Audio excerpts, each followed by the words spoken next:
ইসলাম। খাদিজা রাদিয়াল্লাহু তাআলা আনহার এক চাচাতো ভাই ওরাকা ইবনে নওফল ছিল ইনজিল কিতাবের পণ্ডিত। খাদিজা রাদিয়াল্লাহু তাআলা আনহা বিষ্ণুকে নিয়ে চাচাতো ভাইয়ের কাছে গেলেন, যে বলেন, ভাই ওরাকা দেখেন তো মোহাম্মদ কি বলে, সে কি দেখছে, কি নিয়ে আসছে, কাঁপতেছে আর বলতেছে আমি মরে যাব, আমাকে কম্বল চাপা দাও। ওরাকা বললেন, মোহাম্মদ কে এসেছিল বলতো? বিষ্ণু জিবরাইল ইসলামের বর্ণনা দিলেন। কি বলেছে বলতো? 5 আয়াতের বর্ণনা বিষ্ণু ইসলাম দিলেন।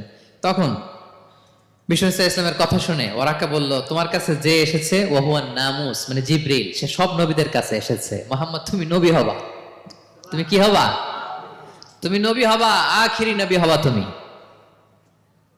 যে তোমার কাছে এসেছে সে সব নবীদের কাছে ওহী নিয়ে এসেছিল। আর জেনে রাখো মোহাম্মদ, তোমার এলাকার লোকেরা একদিন তোমাকে এলাকা থেকে বের করে দিবে। ভবিষ্যৎবাণী করতেছিলেন।